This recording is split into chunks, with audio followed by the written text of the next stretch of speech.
როგორც უნივერსალურია ხო გენეტიკური კოდი. ჩვენ ბაქტერიებს, ბაღლიჯოებს, მცენარეებს, ბადრიჯანს, ასე შავს, ანციფრო ყველაფერს.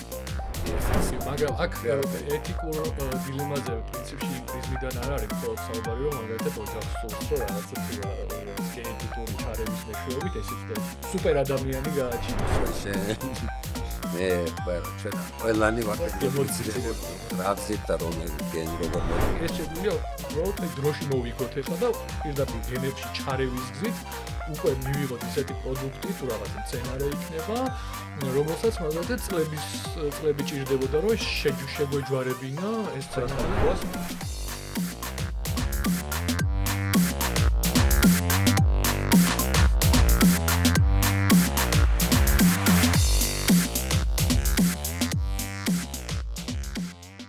მოგესალმებით, თქვენ უყურებთ საქართველოს გაეროს ასოციაციის პოდკასტების სერია ჯანსაღი დიალოგის მორიგ ეპიზოდს.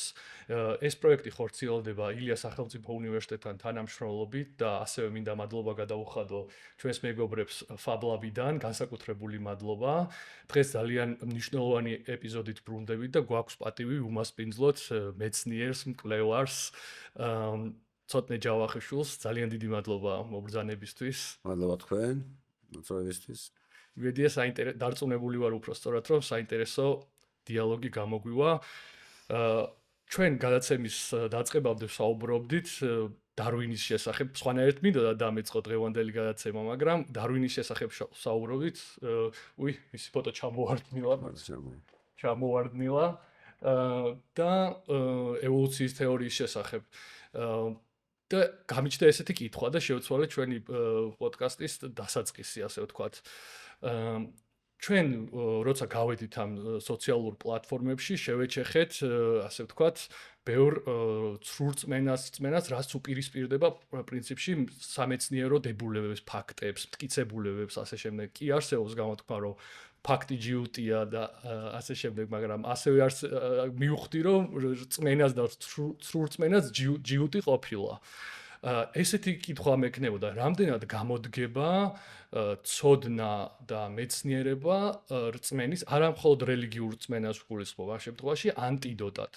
ეს განსაკუთრებული გრძნობელობით გამოირჩევიან მეცნიერები ამ თემის მიმართ, ხო? და ზუსტად მიუხედავად იმისა, რომ მე-15 საუკუნეში, ასე ვთქვათ, გამოიგონეს საბეჭდი მანქანა, ხალხმა დაიწყო წერა-კითხვა, განმანათლებლობის პერიოდში უკვე ისეთი რაღაცეების წერა-კითხვა, რომელიც უკვე სამეცნიერო ტექსტების წერა-კითხვა, დღეს სოციალურ ქსელებში ზოგადად ჩვენ გარშემო მაინც ძალიან ჭარბად ვხედავთ ამ ესე ვთქვათ არასწორ მცდარ დამოკიდებულებებს კონკრეტული მტკიცებულებებზე დაფუძნებული ინფორმაციის მიმართ. ეს კითხვა შეიძლება თქვენ არ მოგემართებათ, შეიძლება უფრო PR ტექნოლოგიებს ასე შემდეგ. თქვენ როგორ ფიქრობთ, რა შეიძლება იყოს მცდარ ინფორმაციაზე დამყარებული სრულწმენების ანტიდოტი? არის თუ არა ეს ცოდნა და მეცნიერება?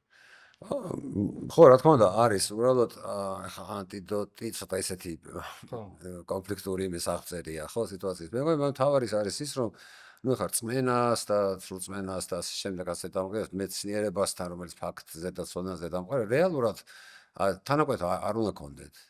არ არის ეს რწმენა, რაბორთ რაღაცა გჯერა რაღაცის, ხო, რომელსაც თუ ფაქტით ვერ შეამოწმედა, თუ ექსპერიმენტულად ვერ გადაამოწმე, ასე ვთქვა და ნახე რომ ეს მუშაობს, მაინც რაღაცა იჯერებ.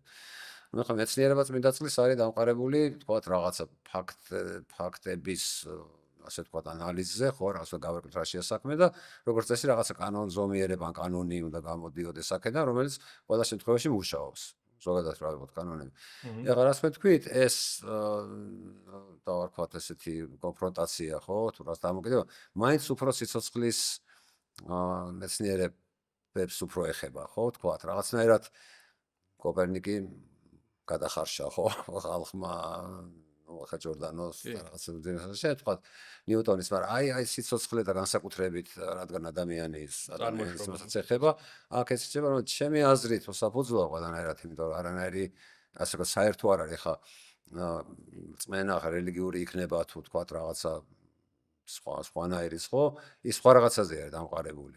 და კი ბატონო იყოს ახლა იმასაც თავისთავად არავინ ახლა და დარვინი მაგალითად არც ფილოსოფოსებს არც რელიგიურებას ესე აქტიურად არ ებრძოდა ხო და აუარა გვერდი იმიტომ რომ დაინახა რომ საქმე აქვს ფაქტებთან რომელსაც სჭირდება ახსნას სადა ამის ახსნა და გამოვიდა კიდევაც და ნუ არანაირი თვითონ შეხება ასეთი არ ქონია პირიქით ისინი უფრო დაესხნენ თავს რომ აი ეს შემოეცო როგორ ახლა იდეა პლატონი ნუ ახლა ასე ვთქვათ ეს რელიგიური დოგმა ეს მინდასარ გაურღვევია ასე ვთქვათ რა გვერდზე იმიტომ რომ ეს მართლა რეალურად ეს ცოდნის დაგროვება მით უმეტეს სიცოცხლე ნუ ბიოლოგია რო ავიღოთ ხო ეს ექსპერიმენტული მედიცინაა ისა მეცნიერებაა ბუდიში ხო და ნუ აქ უკვე ეს არსი შემოდის ხო რა ექსპერიმენტი არის კითხვა რომელსაც შენ უსვამ ბუნებას და თუ გააგებინე ანუ ბუნებას უფრო ხშირად ესმის შენ უნდა გაიგო რას კვლას უხობს ხო და ამ შემთხვევაში თუ ეს მართლა სწორად არის დაყენებული ყოველმა ექსპერიმენტმა ერთგივე შედეგი უნდა მოქცეს ეს ნიშნავს რომ ეს მართლაც რაღაცა კანონია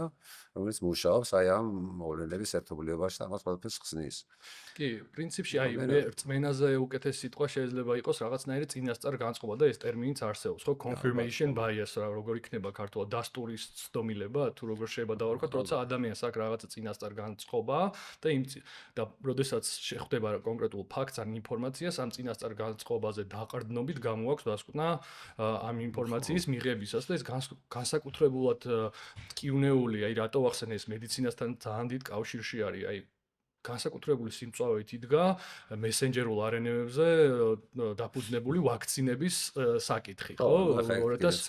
ეს ხო, როცა ანუ იყო ჭარბად მოზღვევებული ინფორმაცია და საქართველოში განსაკუთრებით მწვავით იდგა ეს საკითხი და დღესაც თუ არ ვწდები 35%-ს არაჭარბებს მოსახლეობის ის წილი, რომელიც სრულად არის ვაქცინირებული COVID-19-ის წინააღმდეგ და ნუ აი ამ წინასწარ განწყობების გამო ადამიანები ფაქტობრივად იღებდნენ საკუთარი ჯანმრთელობის საწინააღმდეგო გადაწყვეტილებას, ხო? ანუ არის ჩვენი შეხედულებით, მათი შეხედულებით. ხო, მაგას ვამბობ, ანუ და ხშირად აი მაგალითად ჩვენთანაც აი კომენტარებში ხშირი არის ხოლმე განსაკუთრებით სენსიტიური თემა არის ეს ვაქცინები და ადამიანები უბრალოდ ისეთ ტერმინოლოგიას იყენებენ, ისეთი ფაქტებით ასე ვთქვათ, ცდილობენ რომ დაამტკიცონ საკუთარი შეხედულება, რომელსაც რო უპირისპირებ სამეცნიერო ენას ფაქტობრივად წინასწარ ვხვდები რომ წყალს ნაყავ ამითი რა ხშირ შემთხვევაში უბრალოდ სხვადასხვა სიფრთხეზე მიდის ან მე ხარ რომ დავიწყო მაგალითად კომენტარში წერი ესეთი რაღაცა რომ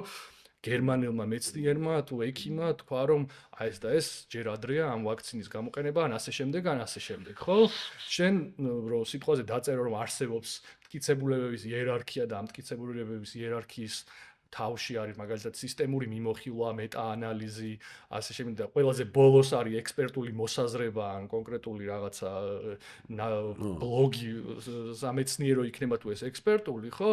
ამას აზრი არა აქვს ამ დიალოგს. აი ზუსტად აი წინასწარ განწყობებთან ბრძოლის საუკეთესო მეთოდებზე მინდოდა რომ მეკითხა რა, რაც ის მუდმივად ისეთი თემა არის პრობლემური.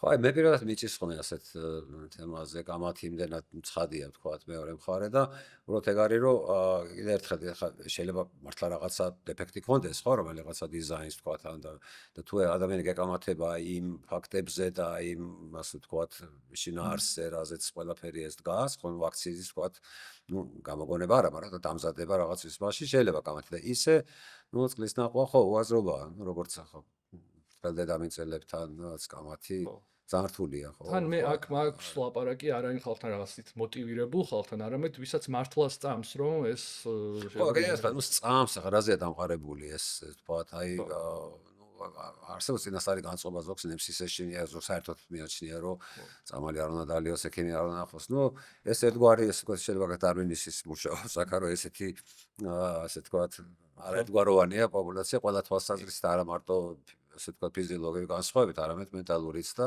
იქიდან გამომდინარე შედეგები. ჩვენთან განსაკუთრებით მტკივნეული იყო ისევ COVID პანდემიის დროს გავიხსენებ, აი მე ესეთი განცდა მქონდა, შეიძლება რაღაც ერთი შეხედვით სასოციალურ რაღაცას ვამბობ, აი მოწოდება რომ ყოფილიყო COVID პანდემიის დროს რომ აიცერით აი კონკრეტული ვაქცინით, ოღონდ აი მოერიდეთ 4 შაბათობით და პარასკევობით აცრას, გონია რომ უფრო მეტი ადამიანი აიცრებოდა ვიდრე შეიძლება. აი ზუსტად იმიტომ რომ აი სრულწმენის ელემენტი შევიდოდა მქონდა ამ მოწოდებაში რაღაცა მისტიკური ელემენტი, რომელიც ამოუცნობია, რომელიც რაღაცნაირად უფრო მომხიბვლელი და თანასწორი არის ხოლმე ადამიანისთვის. ის რაღაცა მონაცემები, მტკიცებულებები, მეცნიერება თითქოს რაღაცა მიუხედავად იმისა, რომ ამდენი სტატისტიკა არსებობს და ბოლო 100 წლის განმავლობაში დაორმაგდა ფაქტობრივად ადამიანის სიცოცხლის ხანგრძლივობა, აი ეს პატარ-პატარა მისტიკური ელემენტები განსაკუთრებით ჩვენარი საზოგადოებებში კიდევ არა მარტო ჩვენთან სხვადასხვის შტატებში არანაკლები დაპირისპირება იყო, ახლა იქ თუ შეუბერა ანტივაქსერმა არაფერი ნაკლები ჩვენს აზე არ არის. ანუ ეს საყოველთაო და ასევე იყო ჩინა. უბრალოდ ზოგან ისმის უფრო და ზოგან ნაკლებად ისმის და შედეგი ჩვენთან რაღაცა აი ეს ტრაგედია რაც მოხდა ახალციხეში ხო ის რაღაცა ასე ვთქვათ ეს კიდევ ერთი ხო მაგრამ ასე ვთქვათ სტატისტიკა ასეც სამწუხაროდ კეთილი. დაუბრუნდეთ ჩვენ დღევანდელ თემას და დავიწყოთ თქვენი პროფესიული თუ კვლევითი აკადემიური საქმიანობის საწყისებით. ანუ სავარაუდოდ არის 80-იანი წლების დასაწყისი, თქვენ დასასრული უფრო ხო. ჩაბარებას გულისხმობ თბილისის სახელმწიფო უნივერსიტეტის ბიოლოგიის ფაკულტეტზე. ეს მაინტერესებს, ესეთი თქვენ ამ დროს ქონდა ეს დახურულ სისტემაში ხართ ფაქტობრივად, საბჭოთა კავშირია. ეს იყო თქვენი რაღაცნაირი ბავშვობის ინტერესის დაკმაყოფილება, როდესაც გადაწყვიტეთ, რომ ამ თემას გაყოლოდით, ასე ვთქვათ, შეგესწავლათ, თუ რაიმე ტიპის წარმოდგენა მაინც გქონდათ და აღწევდა რაღაცნაირად ინფორმაციები საზღვარგარეთიდან, მაშინ როგორც ეძახდნენ, თუ რამდენად აქტუალური იყო უკვე მოლეკულური ბიოლოგია, როგორ იყიდებდა ფეხს, ერთ-ერთი ყველაზე მზარდი, როგორ გახდა ის უკვე ერთ-ერთი ყველაზე მზარდ და განახლებად ინოვაციებით სავსე დარგად. ეს ხო პრინციპში 80-იანი წლების ბოლოდან დაიწყო ბუმი ამ მოლეკულების ბოლოდან, აი როცა გენური ინჟინერიის საშუალება გაჩნდა, ასე ვთქვათ, აღმოჩენებმა, რომელმაც ხელი შეუწყო. აი ეს ბიძგი რა იყო, რომ გადაგ მაგრამ მაგათ არც მახსოვს, საინტერესოს არ უნდა იყოს ზოგადად. უბრალოდ მაინტერესებდა ზოგადად ეს სიცოცხლის ასე ვთქვათ ფენომენი რა არის სიცოცხლე, რატო გაჩნდა, სად გაჩნდა, სად მიდის. მანამდე სპეციალისტ გეოლოგობას ვაპირებდი ესე წინაცხოვრებაში, მაგრამ აი ბოლო წლებში გადაწყვიტე. და 80-იანი წლები და ნახევარი ემთხვევა აი უკვე სენგერის სეკვენირების ასე ვთქვათ გამოგონებას, PCR-ი 80-იანი წლების დასაწყისში და აი მაშინ იყო რომ ესე იგრძნობა და უკვე რომ რაღაცა მოდის აი ესეთი რენესანსული მასშტაბის ასე ვთქვათ ბიძგები იწყებოდა და ну ინტერესება ჩაკეტილობას რაც შეეხება ხო ცხადია, მაგრამ ინფორმაცია გარდა მაინც ჟონავდა, ხო ვთქვათ, აი გრიგის უოტსონის ეს ორმაგის სპირალი ითარგმნა, მართალი რუსულად იყო ავიდა, მაგრამ ეს რაღაც მოდიოდა ახლა დარვინი მენდელის სკოლაში სწავლებოდა, ანუ ინფორმაცია იყო ერთ-ერთი რომ აი რაც ჭირდება ნებისმიერ მეცნიერებას განსაკუთრებით რაც სწრაფად ვითარდება, ხო აი ექსპონენტ ფაზაშია, რომ აი მუდმივი ღია ვთქვათ, ურთიერთობა თავისუფალ სამყაროსთან, ხო? ეს პუბლიკაციების კითხვა, კონფერენციებში მონაწილეობა, სტუმრობა, მასპინძლობა, საერთოდ როგორც ცხოვრობს რა, ეს ვთქვათ, ეს საზოგადოება. ეს რა თქმა უნდა არ იყო, მაგრამ იყო ოცნება, აი პასტერის ინსტიტუტი, იყო ჰარვარდი, კალტეხი, MIT რაღაც. მაინც იყო ეს. ხო, ოცნება იყო და ნუ ახლა ეს მოდი მოვესწრებით, ყოველ შემთხვევაში მიზანი იყო რა, ქვეყნის დაანგრევა და რაღაცა იდგასო და მე ეს მართლაც მოხდა და 90-იანებში როცა უკვე ხალხმა დაიწყო ასე თქვა საზღვარგარეთ, ხო, მუშაობა, აი მაშინი იყო, რომ აი ბიოტექის ბუმიც დაიწყო და მე უკვე ეს ტალღები მოდის და მოდის დღემდე და ეხლა კიდე უფრო საინტერესო და დიდი რაღაცებია წინ. კი, ოცნება ახსენე და პრინციპში თქვენთვის ითარგმნა ეს ნაწილობრივ, ნუ რეალობაში. ხო, ჩვენ ყოველთვის, ნუ მე მიმიწვიეს შტატებში თავიდან, რაღაცას კი ასე აქტიურად არ ვეძებდი, უბრალოდ მოხდა რაღაცასე და მე აი იქ იყო სწორედ რომ რაღაცეთ აი ჩემ თაობას შეიძლება ასე ითქვას, ხოს ბედმა გაუღიმა რომ იმიტომ რომ აი რაღაც სამსახურის ძებნა არც გჭირდებოდა, სამსახური აქეთ გვეძებს უფრო რა, იმიტომ რომ იმდენი კომპანია გაჩნდა და ბიოტექმა რომ დაიწყო, ანუ შედეგი მოიტანა მაშინვე, ხო, თქვათ, აი ესე წვავე საკითხებს, როგორც არის ონკოლოგია, თქვათ, და მეტაბოლიტური დაავადებები რაღაც გაჩნდა და ამ დროს იყო ადამიანის გენომის სეკვენირების პროექტი მიდიოდა ეს დაემთხვა იმას, რომ აი ახალი თაობის სეკვენირების ილუმინა თუ გაგიგეთ ეს NGS-ი ეგრეთ წოდებული. რაღაცა რაც უკვე ეს სეკვენირება აიღო წამყვანი ასე ვთქვათ როლი, იმიტომ რომ უკვე აი გამოჩნდა, რომ თქვათ აი თურმე რა შეა საქმე პირდაპირ ასე ვთქვათ, აი თლად საფუძველში რა იწვევს რაღაცა დაავადება. სხვა კერძის მუტაცია, ნუკლეოტიდის ცვლილება.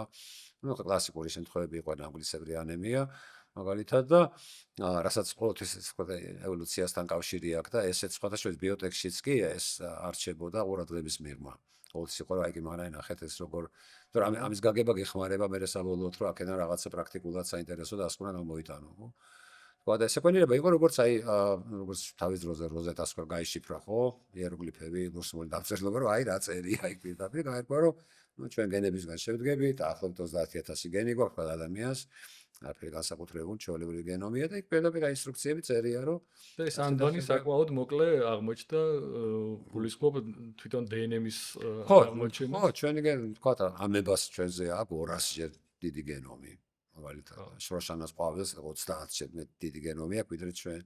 მაგრამ ამ ვარიაციებს სულ 4 ნუკლეოტიდის, 4 ნუკლეოტიდის და 20 ამინომჟავის თამაში განაპირობებს, თუ კომბინაციები განაპირობებს. რაც იყო ეს მოლეკულური ბიოლოგია, ასე ვთქვათ, აი საფუძველი შესწავლა, აი რა, ასე ვთქვათ, სუბსტანცია არის მუდებს სიცოცხლეს საფუძვლად, როგორ ინახება ინფორმაცია, როგორ გადაიწერება და როგორ გადადის ერთი სხეულიდან მეორეზე, ასე ვთქვათ, დავარქვათ, ასე და ეს.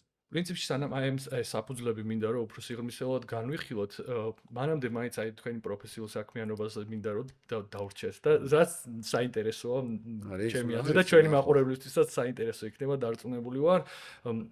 სკრიფსის კვლევითი ინსტიტუტი, ხო, 90-იანი წლებიდან თქვენ მოწვევა ახსენეთ, უკვე 90-იანი წლებიდან საქმიანობთ ამ ინსტიტუტში, რომელსაც შარშან თუ არ ვწდები შარშან 100 წლის იუბილე შეუსრულდა დაფუძნებიდან. და ეს კვლევითი ინსტიტუტი აწარმოებს პროდუქტებს, რომელთაგან მინიმუმ 12 არის უკვე ამერიკის სურსათისა და წამლის მედიკამენტების სააგენტო FDA-ის მიერ დამტკიცებული სხვადასხვა დაავადებების სამკურნალოდ ასე შემდეგ, ხო? და თქვენ მოგიწიათ სწორედ ამ პერიოდში აქ საქმიანობა.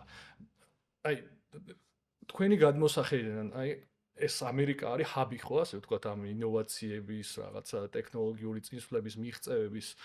აი თქვენ უშუალოდ თქვენ საქმიანობაში რა ისეთ პროექტებზე მოგიწიათ მუშაობა, ან რა იმ მიღწევებიდან რომლების თანამონაწილე ან შემსწრე იყავით რაღაც პირველი რიგის შემსწრე ხო, რომელმაც თქვენზე ყველაზე დიდი შთაბეჭდილება დატოვა. ან რას შეესწარით? ეს მაინტერესებს ყველაზე მეტი. იმ წლებში მაინც თუ მთლიანად. მთლიანად. ხო, ნუ სკრიფში სხვა შეს მე როცა თქვენ აი Emberix-იც მუშაობთ, რომელიც შარშან გაიყიდა $2 მილიარდად. ხო, ეგეც ხო. Johnson-მა იყიდა თუ არ ვცდები. 15 ადამიანი მუშაობდა. ჩვენ სამწუხაროდ ამოსულები ვიყავით თუ ზუსტად ამიტომ. აქცია, მაგრამ ჩვენ ეს სკრიფსის შვილობილი კომპანია იყო, პეტერ შულცის თქვა დაარსებული და ხო ახლა სკრიფში როცა ვიყავი მე პოსტდოკის წლები იყო იქ იყო ეს თქვა ექსპერიმენტული მედიცინის დეპარტამენტი საინტერესო იყო მუშაობა ძალიან ზოგადად ვთქვა ეს აი როგორ მუშაობს გენომი აი გენების რეგულაცია და აი პროგრამირება როგორ ახდენს უჯრედი თავის ასე თქვა სიცოცხლე განვითარების პროგრამირებას და უნებრივად ახლა ეს უკვე გენური ინჟინერიის ეპოქა დაწყებული იყო და ავტომატურად აი პირდაპირ ხედავ როგორ შეიძლება შენ იმაში ჩაერიო გამოიყენო შეთვის სასარგებლოდ ხო ახლა სისტემები იყო ბაქტერიული, ახლა დაავადებები, ინფექციური დაავადებები, ბაქტერიების, ნუ ახლა უზარმაზარი თემაა თავისთავად ხო და ეს აი რაც გეთდებოდა ეს ყველაფერი, ასე ვთქვათ, ნუ ითარგმნებოდა კლინიკის ენაზე, აი შეიძლება თუ არა გამოიყენო ან დიაგნოსტიკისთვის, ან პრევენციისთვის, ან ვაქცინების დიზაინისთვის, ეს იყო ესეთი რთული და ბევრი. სხვა შორის აი თქვენ რო ახსენეთ ეს ჰაბი, ხო ეს სკრიფში ხო ეს ამერიკაში დაარსებული 15 საწოლიანი კლინიკა იყო თავის დროზე, მე ეს ინსტიტუტი გამოიყო. თავარი დამფინანსებელი კრიქსის წლებში იყო სანდოსიას შვეიცარიული კომპანია, რომელიც ნოვარტისია ახლა. შვეიცარიული კომპანია უზარმაზარ ფულს უხდიდა ამერიკულ ინსტიტუტს ეხმარებოდა კიდე სპინოფებში თქვა, აი აბრექსიც იქიდან გამოიყო. სკრიფსის კვლევით ინსტიტუტიდან რამდენი სპინოფ კომპანია დაფუძნდა. აბრექსი იყო ერთ-ერთი მთავარი, ჩემთვის საინტერესო ყველაზე მეტად, იმიტომ რომ სხვა შეს ეს თავისთავად ხორას მოხდა საინტერესო და კიდე გეუბნებათ, აი როგორი მოქნილი სისტემა არის, ასე თქვა, ღია და მდიდარ და განვითარებულ საზოგადოებაში, რომ გენეტიკური კოდის ასე თქვა ექსპანსია ერქვა, როგორ შეიძლება შევსვათ გენეტიკური კოდი, რომელიც ყველა ბიოლოგისთვის ჩემი აზრით ალბათ ყველაზე საინტერესო თემაა ევოლუციური თვალსაზრისითაც და ისედაც. და ეს თემა იმდენად დამძიმდა, რომ უკვე ასე თქვა სკრიფში, ნუ ვერ ეტეოდა, ისე რომ თქვა ზოგადად და ამიტომ ცალკე კომპანია დაარსდა და მე ასე თქვა იქ უკვე მიდიოდა ტექნოლოგიური პლატფორმის განვითარება. ჩემთვის პირადად ყველაზე საინტერესო, ყველაზე სასიამოვნო და ესეთი აი მართლა ჟინის და იმის მომწერა, აი რომ ფიქრობ ღამერვე დილას რომ მიყვარ რა ხდება, იყო ესე, იმიტომ რომ გენეტიკური კოდი, ახლა არ ვიცი რამდენად შეგვიძლია ბაღაზე ვისაუბროთ, მაგრამ ეს არის ფუნდამენტი, რაზეც დგას ჩვენი სიცოცხლე, ევოლუცია, ერთ-ერთი იყო ესეთი უცნაური თვისებები აქვს. უცნაური ნიშნავს რომ რაღაც არ ვიცით, რომ გავიგებთ მე რაფერი უცნაური არ იქნება, ხო? ევოლუციის კვალი არ აჩანს, აი კრიკმა დაარქვა ეს გაყინული შემთხვევა, frozen accident ქვია, რომ აი რაღაც უცებ ცხადია ხა ევოლუცია მიდიოდა, ამან იმდენად აჯობა სხვა ყველა ვარიანტს, რომ იმათი კვალი აღარ დარჩა მარტო ეს ერთი, რომ უნივერსალურია ხა გენეტიკური კოდი.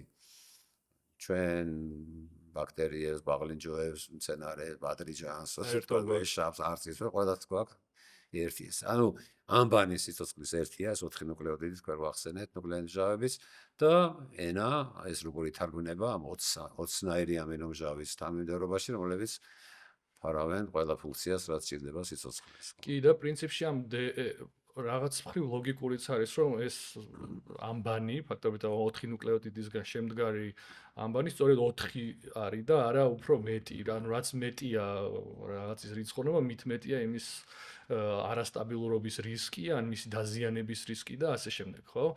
პრინციპში კრიკის და უოტსონის ამ აღმოჩენა თუ არ ვწდები, სხვასაც მიაწერენ შემთხვევით ამ ბირთვის აღმოჩენას ლეიკოციტებზე ქონდა კვლევა რა იყო ფრიდრიხ მიშერი 19 საუკუნეში, რომელიც ხო, შემთხვევით აღმოაჩინა, არც ელოდა რომ ბირთვი დახვდებოდა ლეიკოციტებზე, ანუ სისხლის თეთრ უჯრედებზე ატარებდა კვლევას და შემთხვევით აღმოაჩინა და მიხვდა რომ რაღაც ახალთან ქონდა საქმე, თუმცა ნუ ცხადია კრიკის და უოტსონის კვლევამ ფაქტობრივად ნუ გამოყეს ორმაგი სპირალი რაც არის დნმ-ის, ელეგანტური, მარტივი, რომელიც პრინციპში ფუნდამენტური მეცნიერების კვლევის შედეგი არის, რომელიც ძალიან მალევე ითარგმნა გამოყენებით მეცნიერებაში, ხო? ზუსტად ამიტომაც ქვია ამას რევოლუციური, ხო? ეს არ იყო მიგნება მიგნებისთვის თავისთავად და განსაკუთრებული ასპარეზი მან პოვა მედიცინაში, პირველ რიგში, როგორც პრევენციულ, ასევე დიაგნოსტიკურ სამკურნალო მედიცინაში, ძალიან სწრაფი ტემპებით. აი ამ რევოლუციურობის მნიშვნელობაზე მინდა რომ მეტი ვილაპარაკოთ. აი რას ნიშნავს დნმ-ის აღმოჩენა ჩვენთვის და რნმ-ზეც შეგვიძლია ძალიან მოკლედ რა თქვა, ნიშნავს ყველაფერს, საერთოდ რაღაც ბიოლოგიაში და მედიცინაში. ეხლა დაახლოებით ის იყო, წარმოიდგინეთ, რომ თქვა, აი გაქვთ ციგნი, რომელსაც რაღაც ენაზე წერია, რაღაც ამბანით და მე რა უცებ გაარკვიეთ, რომ აი ეს თურმე ეს არის ამბანი, თურმე ეს არის, ანუ რაღაცას ვერ ვკითხულობდით და მე რა დავიწყეთ იმის კითხვა.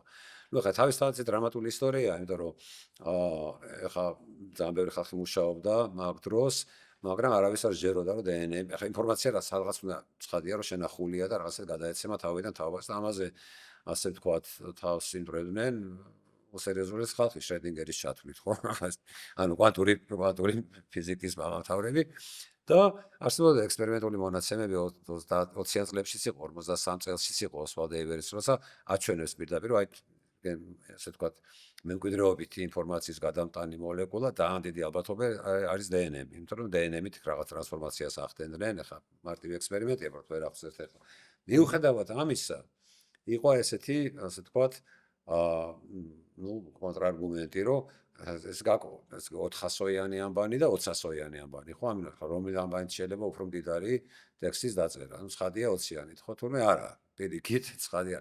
ნუ ეხლა აქ რა თქმა უნდა, მათ ქიმიური სტრუქტურა, ფიზიკური თვისებები, ბევრი რაღაცა პარამეტრი შედის ამაში, მაგრამ თავარი არის ის, რომ 52 წელს უკვე თითქმის დადგინდა, რომ დნმ-ია ნამდვილად, მაგრამ იმიტომაც კემბრიჯში ეს პროექტი გაჩნდა და ამერიკაში კონკურენტები ყავდათ პოლინგის სახით და მიდიოდა მოკლედ ეს ასე ვთქვათ რბოლა რა, ვინ მოადაასწრებდა და ნუ კრიმოვ უოტსონმა ეს მოხსნეს.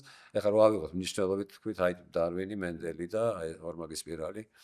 მაგრამ ეს თავისთავად ხა მან ესეთი სტატია არის ერთგვერდიანი, სულ სხვა შორის 900 სიტყვა მეტი არა და ბოლოს არის ასეთი შენიშვნა, რომ ჩვენ ყურადღებას არ გამოეპარა, რომ ეს კომპლემენტარული პრინციპი რო არის, ნუკლეოტიდები განსაზღვრავენ ერთმანეთს, ხო, ერთ ჯაჭვში რომელია განსაზღვრავს რომელია მეორე ჯაჭვში. ამიტომაც რომ დააშორებ ახალი ჯაჭვი რო აშენდება, იგივე ასლით ამზადდება და აი ამის შესაძლებლობა ასე თქვა არ გამოეპარავა რა ჩვენ თვალს, რომ ეს ხსნის აი მექანიზმს, როგორ ხდება გენეტიკური ინფორმაციის გადაწერა. გადაწერა საჭირო, იმიტომ რომ ყველა უჯრედში ეს უნდა გადავიდეს, ხო, გენება იმუშავა. მაგრამ ამის მერე იყო უკვე რომ გენეტიკური კოდი გაიშიფრა, ეხლა თავისთავად ეს ასოები რას ნიშნავდა, დასადგენი იყო. ამას მოყვა უამრავი აღმოჩენა, ფერმენტები, რომლებიც ამ ყველაფერზე მუშაობენ და ესე გაირკვა რომ ხო, თურმე აი გენში წერია ინსტრუქცია როგორი უნდა იყოს ორგანიზმი. და პარალელურად ხდებოდა ბევრი რაღაცა ყველა თვისება თითქმის პირველი აღმოჩენა იყო რაღაც უმარტივესი რომ თქვა აი ეს პასტერის ინსტიტუტში გაკეთდა როცა აი თქვა ბაქტერიას ზრდიან და თუ დაუმატებენ თქვა რაღაცა შაქარს მაგალითად რძის შაქარს მაშინ უცებ აი გენი რომლის პროდუქტიც ამ შაქარს ასე თქვა ამუშავებს ჩაირთვება მერე გამოირთვება გაირკვა რომ თურმე გენი არა მარტო ესე თქვა ინფორმაციას ეკეთებს გენში არამედ ის გარემოს მიხედვით იწყებს მუშაობას ან არ იწყებს მუშაობას. აქ რაღაც უკვე გაჩნდა პირველი ლოგიკა. ანახეთ, ესე იგი თუ ეს შაქარი არ აქვს, რომელიც უნდა გაჭრას ამ ფერმენტმა, მაშინ ეს ფერმენტიც არ აქვს. საიდანღაც, ასე ვთქვათ, მოლეკულა მიცის წყალებში თუ წყალებოთაც შეიძლება როგორ გააკეთოს და ეს მექანიზმი რომ მუშაობს, გაირკვა, ამდენ გენომები, გენებისგან შედგება, მათი სტრუქტურა როგორია. Ну, დაჭირდა ამას 10-15 წელი, მე გენური ინჟინერია თუ აღმოჩნდა ფერმენტები რომ ჭრიან დნმ-ებს და მე ერთმანეთზე შევიდა. დნმ ყველგან დნმ-ია, ამიტომ ადამიანის დნმ შეგვიძლია მოიაკერო თქვა. ჟირაფის დნმ ან ვაშლის არ აქვს მნიშვნელობა ყველგან ერთ და იგივეა და ამან გამოიწვია ეს პირველი სკეპტიციზმი, რომ თქვა რამე ეთიკური სისხლი გაჩნდა, კითხავ რამე საშიშროება ხო არ არის ამ საქმის გაირკვა რომ არა. და ეს მე სენგერის სეკვენირების მეთოდი 70-იანების ბოლოს 80-იანებში PCR-ი სეკვენირება ძალიან მნიშვნელოვანი PCR-ი ჯერჯერობით თითქმის ყველა ეთანხმება მას, ყველა ტექნოლოგიური რევოლუცია ამ მასშტაბის არ მომხდარა. ხო, ნუ ჩვენ ამ ტერმინს ისევ ამ ყბადაღებული კოვიდის დროს ესა ფართო საზოგადოება გაეცნო სამწუხაროდ გამოიყენებოდა მეთოდის რომელიც ადგენდა კოვიდი ხო და ის უმარტივესი მეთოდია მაგრამ დგას ამ ფუნდამენტურ აღმოჩენებზე რომ მუშაობს ფერმენტი და ეგ დნმ-ს მიმართულება აქვს 5-3 ბოლო ეგ მივაბად აღებავი და ასე სპეციალისტ PCR-ი ერთ-ერთ თავის თვისებას ნენდალა კარგავს დღეს იმიტომ რომ სინთეტური ბიოლოგია რაც წამოვიდა ქიმიური ტექნოლოგიას დაიხვეწა რომ გენების აწყობა ახლა უფრო ადვილია ისე ვთქვათ სინთეტურად ვიდრე PCR-ით. მოლეკულური ბიოლოგია საფუძველშივე დაიყო სხვადასხვა მიმართულებებად და დღეს გვაქვს ძალიან ბევრი განხრა მისი ეპიგენეტიკა, სინთეტური ბიოლოგია, ბიოინფორმატიკა, ну გენეტიკური ინჟინერია, ხო? ну ეგ შეიძლება დიდ მიმართულებადაც წარმოვიდგინოთ და ну როგორც უკვე ვახსენეთ, ერთ-ერთი ყველაზე მზარდი და განვითარებადი სფერო, ამაზე მოწმობს თუნდაც ამ ბიოტექნოლოგიის კომპანიების რაღაცა ბირჟაზე ზრდის მაჩვენებლები აქციების ზრდის მაჩვენებლებით იმ ადამიანების რიცხვი, რომლებიც მოლეკულურ ბიოლოგიაში საქმიანობის გამო იღებენ ნობელის პრემიებს, მაგალითად დევიდ ბეიკერი, რომელმაც შექმნა სინთეტური ახალი ცილა და კიდევ ორი მეცნიერი, რომელმაც შექმნა AI მოდელი, რომელსაც შეუძლია გაშიფროს ნებისმიერი ცილის სტრუქტურა, ხო, წინასწარმეტყველოს. წინასწარმეტყველოს, აი ამას რა პრაქტიკული თარგმნა შეიძლება გქონდეს? ხო, თქვენ რო გითხრათ ეს ალფა-ფოლდი არის ეს თქვა ბიოინფორმატიკული ასეთი იარაღია, ასე თქვა დავარქვათ, ონლაინ აპლიკაცია, რომელიც ცილის სტრუქტურას აანალიზებს და ეხლა იმდენი და იმდენი არის სტრუქტურა გაანალიზებული, თქვა, ну, აი მონაცემთა ბაზაში დევს თქვა რაღაც 200,000 უკვე აი ასე თქვა რენტგენით გაკეთებული სტრუქტურა, მილიონზე მეტი არის ასე თქვა, აი მოდელირებული და იქიდან ალფა-ფოლდი ასე თქვა აშენებს, გეუბნებათ რომ ეს ცილას იქნება და აქ რაც თავარია, მოდის უკვე მეორე ინფორმაცია, შენ შეგიძლია მოითხოვო რომ აი მე მინდა ცილა რომელიც აი ამ ფუნქციას შეასრულებს და ის თვითონ დაგილაგებთ როგორ თანმიმდევრულად უნდა იყოს ამინომჟავი რამხელა უნდა იყოს ცილა როგორ უნდა იყოს სტრუქტურა შეიძლება თუ არა სუბერთეული და ის ამ ფუნქციას აი ეს მოხდება როგორც ჩანს 2-3-4 წელიწადში და იქნება ალბათ აი ნუ ბიოლოგიაში და მედიცინაში ყველაზე დიდი ნახტომი იმ თვალსაზრისით, რომ მაგალითად დღეს ხა იმუნოთერაპია ყველა მიცის კვანტის სხეულები, რომლებიც თქვა ცნობენ რაღაცა რეცეპტორებს და გამოიყენებიან ონკოლოგიაში, ხო, კორონარიაში და ავტისები დაავადების. ხა იქ ანტისხეულები ამზადოს შენ გჭირდება რაღაცა, ну ადრე იყო თაგვში მზადდებოდა, მერე იყო როფაგური დისპლეი, ახლა რაღაც ხელოვნური სინთეზიც მიდის, მაგრამ მაინც აი სტრუქტურა დიდი და მძიმე მცილებია. აი ამ მიდგომა ასე ვთქვათ, AlphaFold-მა და AlphaFold-ის შემდეგმა თაობებმა შეიძლება უკვე ესეთი რაღაც გააკეთო, რომ ეს არ დაგჭირდება. პირდაპირ შედარებით პატარა ზომის, ეს ნიშნავს, რომ ცოტა ისე ჟღერს ინდუსტრიულად, ვთქვათ, მაგრამ უზარმაზარი განსხვავება იქნება, ვთქვათ, როგორ უნდა დამზადდეს ესა თუ ის, წამალი, თერაპიული აგენტი დავარქვათ, ხო? აი დაგიწოდეს ცილას და ის პირდაპირ მიება არ არის ანტისხეული და ეს არ იქნება საჭირო და ეს ერთ-ერთი მაგალითია, ყველანაირი დაავადება რაც წარმოგვიდგენია, ხო? მათ შორისაც ვქოთ, თვითონ ჩვენი დაავადება, ახლა შეიძლება ინფექციებთან ბრძოლის საშუალებები რაღაცები, იმუნური სისტემა, ნერვული სისტემა, ყველაფერი დადის აი ასეთ უმარტივეს ასე ვთქვათ, მოხსნაზე, რომ ეს ბიოინფორმატიკის შედეგი იქნება ეს ახალი თაობის აპლიკაცია, რომელიც ამას დაგვიმზადებენ. აფრიამაში უცნაური არ არის, ახლა ტელეფონი ვავიღოთ ჩვენი და ძველი, ხო, ვთქვათ. განსხვავება. კი, თან პრინციპში ერთი კიდე მწვავე საკითხი, რაც დღესდღეობით დგას ანტიმიკრობული რეზისტენტობის სახით, პრინციპში ამის გაშიფრვა შესაძლებელია სტრუქტურულად, სად არის ის ცვლილებები, რაც განაპირობებს კონკრეტული გრადობას, ხო? ანტიბიოტიკების მიმართ გრადობას კონკრეტული ბაქტერიის, ხო? ხო, ამ შემთხვევაში ის უფრო ხშირად თვითონ ბაქტერიებს თვითონ ეს ძალიან ბევრი და ბევრნაირი გენია, რომელსაც ერთმანეთს უნაწილებენ და ძირითადად ამ გენებით ესე რაღაც გენია, რომელიც თქვათ ან თვითონ ანტიბიოტიკს უკეთებს მოდიფიკაციას, აპიცილინი მაგალითად, ან თქვათ სამიზნეს ცვლის და ტრანსგაცვლა ამ გენების ხო, და ეს მიდის ბრძოლა, იმიტომ რომ ბაქტერიები მე რაღაცას გამოიგონებს თქვათ სხვას და ახლა ჩვენ თუ ეს გავაკეთეთ, რომ თქვათ იმ გენის ის დავთხრუნეთ, რაღაცა სხვანაირი ანტიბიოტიკი გაჩნდა. ანტიბიოტიკიც რა არის? ეს პროდუქტი არის რაღაც განვითარების რაღაცა ჯგუფის, ხო, სიცოცხლის ფორმების ამდენად. ონკოთერაპია ახსენეთ და პრინციპში მოლეკულური ბიოლოგია, ფართოდ არის გამოყენებული როგორც ონკოთერაპიაში, ასევე ონკოთერაპიაში გულისხმობა კიბოს მკურნალობა, ასევე კიბოს პრევენციაშიც, ხო, ერთშიც და მეორეშიც. მე გულისხმობ პრინციპში პრევენციულ მედიცინაში გვაქვს ვაქცინები, რეკომბინანტული ვაქცინები, მაგალითად, რომელიც პირდაპირ შედეგი არის მოლეკულური ბიოლოგიის, ხო? მაგალითად, ორი ვაქცინა, რომელიც ფაქტობრივად კიბოსგან გვიცავს, მაგალითად ადამიანის პაპილომავირუსის საწინააღმდეგო ვაქცინა და B ჰეპატიტის საწინააღმდეგო ვაქცინა, ერთი იწვევს საშვილოსნოს ყელის კიბოს და სხვა ორგანოების კიბოსაც და მეორე იწვევს ღვიძლის კიბოს, ხო, ჰეპატოცელულარულ კარცინომას.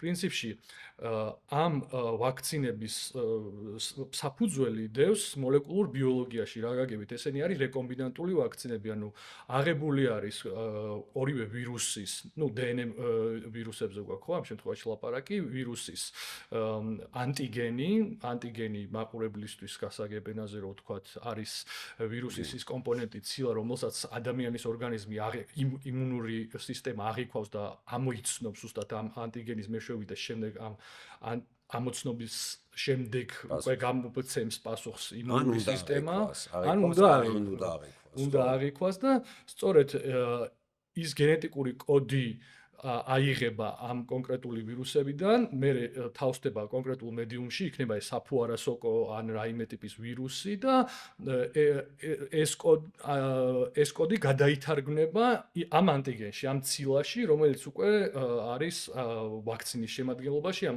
ადამიანს უკეთებენ ამ ანტიგენის შემცველ ვაქცინას. სხეულის შემცველ. ანტიგენის ამ შემთხვევაში, რომელსაც არ შეუძლია ადამიანის დაინფიცირება, მაგრამ აქვს უნარი რომ იმუნური პასუხი გამოიმუშაოს ადამიანის ორგანიზმში.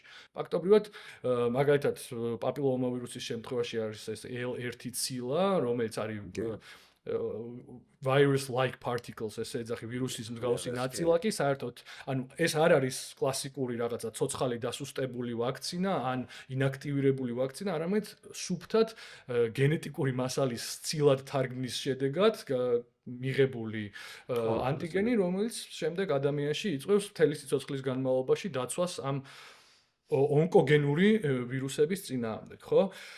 ეს ერთი მაგალითი პრინციპში გენეტიკური ტესტებიც, რომელიც დღეს ტარდება, ფაქტობრივად ადამიანებს აძლევს, ოჯახებს აძლევს იმის შესაძლებლობას, რომ დაგეგმონ მაგალითად, უნდა თუ არა შთამომავლობა ყავდეს. მაგალითად, ჰანტინგტონის დაავადება შეგვიძლია ვთქვათ, რომელიც მემკვიდრული დაავადება არის. ჩვენთვის ცნობილი ამიოტროფული ლატერალური სკლეროზი, რომელიც ცნობილი იმიტომ არის, რომ Ice Bucket Challenge იყო რამოდენიმე წლის წინ ესეთი challenge თუ გახსოვთ, ადამიანები ფონდი იყო ამ დაავადების მქონე ადამიანების დასახმარებლად და ადამიანები ყინულით სავსე იმას რაღაცა ყუთებს და ასე შემდეგ იქცევდნენ თავზე, რომ განეცადათ იგივე შეგრძნებები, რასაც ამ დაავადების მქონე ადამიანები განიცდიდნენ, ხო? და პრინციპში დღეს შესაძლებელია, რომ ამ გენების წინასწარი იდენტიფიცირებით გადაუწყვით, ან მოახდინოთ ჩარევა, ან დაგეგმოს მაგალითად ოჯახმა ორსულობა, ან მაგალითად აღმოვაჩინოთ გენი, მაგალითად BRCA1 და BRCA2 გენის მატარებელ ქალებში გაცილებით უფრო მაღალი არის რისკი ძუძუს კიბოს განვითარების, ხო? ამ ასე ვთქვათ, გენების დეტექცია ზუსტად ამ მეთოდებით შეგვიძლია.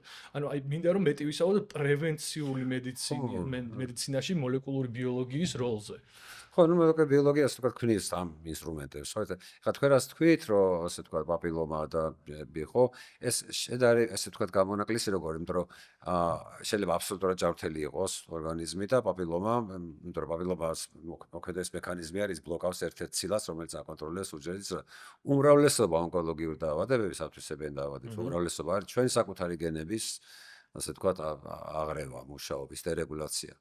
ამიტომ არის რომ უმრავლეს შემთხვევაში ჩვენი იმუნური სისტემა ვერ ცნობს.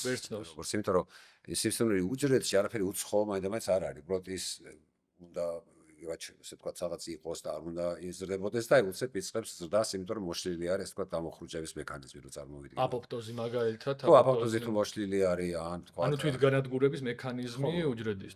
და უკონტროლო გამრავლება. ბრაკა ისე რა, ბრაკა გენები რას ახსენეთ, ხო? თქვენ ეს BRCA თეორია ეს არის, ნაითა DNM-ში რა დაზიანება ხდება, ის შემკეთებელი. და იქ თუ არის მუტაცია, შეკეთება არ ხდება. DNM-ი მუდმივად ზიანდება, როგორც საერთოდ ყველაფერი ჩვენ გარშემო. P53-ს ასე. P53 ეს უკვე აპოპტოზის თავარი, ესე თქვა, ჯალათი ქვია, ასეთ. იმასე ვთქვათ, ეხა ამ შემთხვევაში და ჩაერთოს აპოპტოზი, რომ იმ უჯრედმა თავი მოიკლას, ხო? მაგრამ სიმსივნე რაღაცეთ ახერხებს ამის, ასე ვთქვათ, რომ დაუძროს. და საბოლოოდ შედეგი არის ის, რომ ესე იგი აი არის უჯრედი, რომელიც იზრდება უკონტროლოდ, ანუ ასე ვთქვათ, ვითარდება ათვისებიანი დაავადება და იმუნური სისტემას ვერ ცნობს. ვერ ცნობს, იმიტომ რომ იქ უცხო, ასე ვთქვათ, ხო რო იცნოს, ესე იგი ანტისხეული, რომელიც საკუთარ ცნობს და ეს ავტოიმუნურ დაავადებას გამოიწვევდა მანამდე. ეს რაღაც ესეთი საწანასწორობის მომენტია და ამდენად უკვე ტექნოლოგიებში შემოდის, რომ ჩვენ შეგვიძლია დავამზადოთ რაღაც სხვა ანტისხეული. ან და თქვათ, აი ჩვენი ლიმფოციტები, რომლებიც ვერ ცნობენ იმას, რაღაცეთ მივიყვანოთ და ეხლა მიუახლოვოთ იმ უჯრედს, ნუ მოვატყუოთ. წყალებში თუ წყალებოთ აქაც და აი აქ უკვე გამოიყენება ასეთი აი მოლეკულური ასე თიროზინკინაზას ინჰიბიტორების ხო, ინჰიბიტორის ეს ხო ეს ერთი ეს უკვე პატარა მოლეკულები თქვა და აი დონეზე რო თქვა იმუნური სისტემა მივმართოთ იმის წინააღმდეგ ხო აი მანდ უკვე რამდენიმე არის მიდგომა არის იმუნოთერაპიას ხო იმუნოთერაპიაში ხო საინტერესოა აი რა მიდგომა ხო იმიტომ რომ მაგალითად ეს ჰერორი არის ასეთი ხო ესეც უძუს კიბოს შემთხვევაში ჰერორზე დადებითი პაციენტები არიან და ჰერორი უარყოფით ხო ჰერორი თუ ბევრია და მაშინ მიდის ასე თქვა მათ შორის ეს ეგრეთ წოდებული დიმერიზაცია და ირთვება თიროზინკინაზას ასე თქვა ეს ინჰიბიტორის კასკადი და საბოლოო ჯამში ეს სიგნალი ჩადის უჯრედში და დაიწყოს გაყობა. ჰერორს ჩვენი იმუნური სისტემა ვერ ცნობს, იმიტომ რომ ჩვეულებრივ ცილეს უნდა იყოს კიდევაც. უბრალოდ ის უნდა იყოს მაშინ როცა ქსოვილი იზრდება და მე რადგან ჩვენ ქსოვილოვანი არქიტექტურა გვაქვს ორგანიზმში და გაჩერდეს, ხო? ასე თქვა განსხვავებით ბაქტერიული უჯრედებს ისინი მუდმივად იზრდებიან სანამ ენერგიის წყაროს აქვთ ჩვენ უნდა გაჩერდეს უჯრედი. აი ამ დროს ხდება რომ ესე იგი აი ამ ასე ვთქვათ ჰერორს აიღებ ამ ცილას და ნუ ძველი მეთოდი იყო თაბში შეიყვან თაბი დაამზადეს იმის ანტისხეულს ანტისხეულს მე გაშიფრავ დნმ-ის დონეზე შეადგენ რეკომბინანტულ ასე სტრუქტურას ცილას გამოყოფ და შეიყვან და ის მიემევა და დაბლოკავს ჰერორს და შესაბამისად სიმდიდრის გადაცემა არ ხდება. აი ეს ესე ვთქვათ ანტისხეულები როცა დაიწყეს, მაგრამ აღმოჩნდა ასეთი რაღაცა, რომ როდესაც უმრავლესობა რეცეპტორების ონკოგენური როცა ანტისხეულს იღებს, ახდენს ამის ინტერნალიზაციას, შიგნით შეტრებას და დაჭრის სიკვდილს და ასე ვთქვათ საიკლინგს უკეთებს. ამას გაჩნდა ესეთი იდეა, რომ თუ კი ანტისხეული სპეციფიურად ცნობს იმ სიმრავლ უჯრედს, ხო? ეს გარეთ დამზადებული ანტისხეული და შედის უჯრედში, ესე გამოდის, რომ რაღაცას დამიზნების რაღაც ესეთი ამდაგვარი რაღაცა ხდება, ხო? ტარგეტული თერაპიის იდეა გაჩნდა და მაგრამ სიყო რა ჩვენ ამ ანტისხეულს კიდე რომ მივაკეროთ რაღაცა ციტოტოქსინი, ანუ ინტერ რომელიც კლავს ამ უჯრედს. მაშინ გამოვა რომ ქიმიოთერაპია რომელიც თელ ორგანიზმში მიდის და ხო, იქნება ძალიან ზუსტი და მიმართული. ხო, ტროასხენის ასე ვთქვათ ისა რა, რომ კონცეფცია ეგ მივა. ძალიან მნიშვნელოვანია. აი ამ მიბმაზე იყო სწორედ ეგ რა სად მივაბათ, როგორ მივაბათ ეს ტოქსინი ისე რომ ამ ანტისხეულმა არ შეიცვალო სტრუქტურა და შესაბამისად ფუნქცია და რაღაცა. აი ამბრექსის ერთ-ერთი პლატფორმაზე იყო ეს რომ აი გენეტიკური კოდის ცვლილებით შენ იქ აბამ ისეთ ადგილას რომ არ წინასწარ იცი სად მიემევა ეს ტოქსინი. და შეგვიძლია ასე ვთქვათ დასკრინო ეს რამდენიმე ვარიანტი და ნახო ყველაზე კარგად რომელიც მუშაობს და ის გავშოვე. და ეს ვთქვათ ეს ერქვა ამას ჰერსეპტინი და ეხლა ქვია ტრასტუზუმაბი ასეთ სახელი. ტრასტუზუმაბი არის უკვე ეს ანტისხეულისა და ტოქსინის ერთობლივა, რომელიც მიზნობრივად კლავს სიმსივნურ უჯრედს. კი, და ეს ალბათ საწყისი კი არა, ალბათ თავარი განვითარების თავარი კომპონენტი არის პერსონალიზებული მედიცინა. ხო, რა თქმა უნდა, იმიტომ რომ ეს ყველაფერი ასე ვთქვათ გენეტიკურად უნდა დადასტურდეს. ეს მაგალითი არის, რომ აი კოლორექტალურ კანცერებში არის ასე წამალი სეტუქსიმაბი, რომელიც ცნობდა რაღაც სპეციფიურ რეცეპტორს, აი იგივე მექანიზმით დაახლოებით და როცა ეს წამალი გამოვიდა მარკეტზე, დადგინდა რომ ნახევარშველის ვერ შველის ხალხისას. ეხლა ეს ნახევარჭიქას ავსეა цариელია ხო ეს კარგია რომ ნახევარშველის, მაგრამ მე ხა ბიოლოგებმა დაიწყეს ქეკვა რომ რატო ავშველის იმ ნახევარს გაერკვა რომ არის მუტაცია სადღაც შუაში აი ამ სიგნალური კასკადის, რომელიც იმისგან დამოუკიდებლად აგზავნის ამ პროლიფერაციის სიგნალს, რა მოხდება ზედაპირზე. და ზოგს ქონდა ეს ზოგს არ ქონდა, ვისაც არ ქონდა, იმას წამალი არ მუშაობდა. ეს საინტერესო რატო იყო რომ ეს იყო პირველი შემთხვევა როცა FDA-მ მოითხოვა გენეტიკური სკრინინგი, მანამ სანამ ექიმს ჰქონდა უფლება გამოეწერა ეს კურსი, იმიტომ რომ კურსის ვერ იყო თავისთავად და რასთავარი შედეგი არ ჰქონდა არანაირი. ხო. და აქედან დაიწყო პირველი სეტოქსიმაბი იყო, რომელმაც აი დააზრა ეს ასე ვთქვათ პრაქტიკა. თქვენ ბრძანეთ და აი თუნდაც ერთი და იგივე კიბოს შემთხვევაში შეიძლება მისი გამრავლების მექანიზმი იყოს აბსოლუტურად სხვა. იმიტომ ახსენებ ამას, რომ ადამიანებს ხშირად აქვთ ესეთი ნაიური, მაგრამ გულწრფელი და ნუ ესეთი ლოგიკური კითხვა, რომ რატო არსებობს კიბოს წამალი, ხო? ეს ხშირად ვერცი არსებობს, იმიტომ რომ ჯერ ერთი კიბო არის 1000 კიბო არ ნიშნავს ერთი და იგივე დაავადებას. ხო, ცხადია კლასია დაავადებების, როგორც ინფექციის შემთხვევაში ვიცით, რომ ერთი გამომწვევი აგენტი ყავს და ნუ იქაც კი შეიძლება სიმპტომები განსხვავებული იყოს კიბოს შემთხვევაში.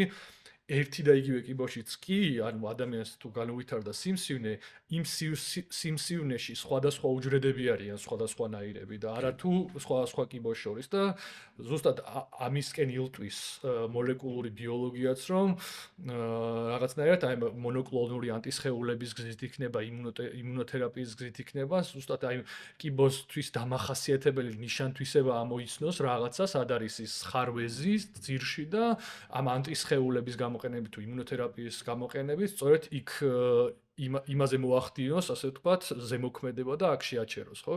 სიმსივნე, თუმცა აქაც ძალიან მნიშვნელობა აქვს ალბათ სიმსივნის რომელ სტადიაზე საუბრობთ, ხო? ანუ რაც უფრო შორს არის წასული სიმსივნე, მით უფრო დედიფერენცირებულია, ასე ვთქვათ, მით უფრო რთული არის რაღაცა მოდების წერტილი უპოვო იმ გვიანდელი ეტაპის სიმსივნურ უჯრედს. დავეთანხმებით ალბათ ხო ეგრეა? კი, ასეა და ესე იგი ადამიანის გენოში კიდე დაახლოებით 30000 გენია და როგორც 90-იანების ბოლოს დადგინდა, როცა ესე ვთქვათ უკვე დაახლოებით 300 ონკოგენი, ანუ ჩვენ გვაქვს 300 გენი, ნუ პროტოონკოგენი ასეთი სახელი ქვია, ნიშნავს რომ იქ თუ მუტაცია აღმოჩნდა, მან შეიძლება ონკოგენური რაღაცა ის დაძრას და როგორც წესი, ეხა 1 და 2 ის არ არის საკმარისი, ვთქვათ, მუტაცია, სნიპები ქვია მათ ახალ ენაზე, მაგათი მონაცემთა ბაზაც არსებობს და ცნობილია բոլს შემთხვევაში, რომ აი ამ გენში თუ კი აი ვთქვათ იგივე ბრაკა ხო არის ესე KRAS გენი, იქ თუ არის ეს მუტაცია, მაშინ ეს დიდი ალბათობით, ხა 100%-იანი არა, მაგრამ დიდი ალბათობით ეს უწყობს ხელს, რომ ეს მექანიზმი, რომელთაც უჯრედი აკონტროლებს თავით, მოსწავლ ჩვენ აკონტროლებს უჯრედების ზრდას, შეიძლება მოიშალოს.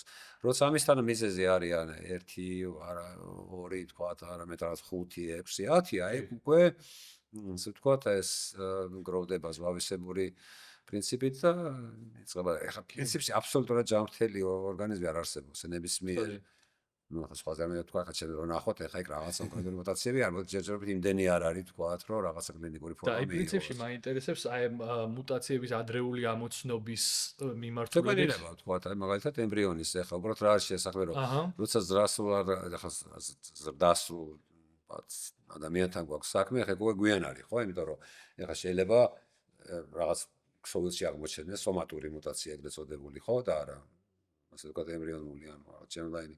ეს სოთ აღმოცენდა, ეხა ის ლოკალური ქსოვილია, მაგრამ ახლა ინვაზიური ფაზა როცა დგება, უკვე აღარ აქვს მნიშვნელობა, ხო, მეტასტაზები მიდიან და მეტასტაზი არის უჯრედი, რომელსაც, ну, ასე ვთქვათ, სისხლის ნაკადი წაიღებს, რაღაც გაიჭხირება და იქ იწყებს უკონტროლო ზრდას.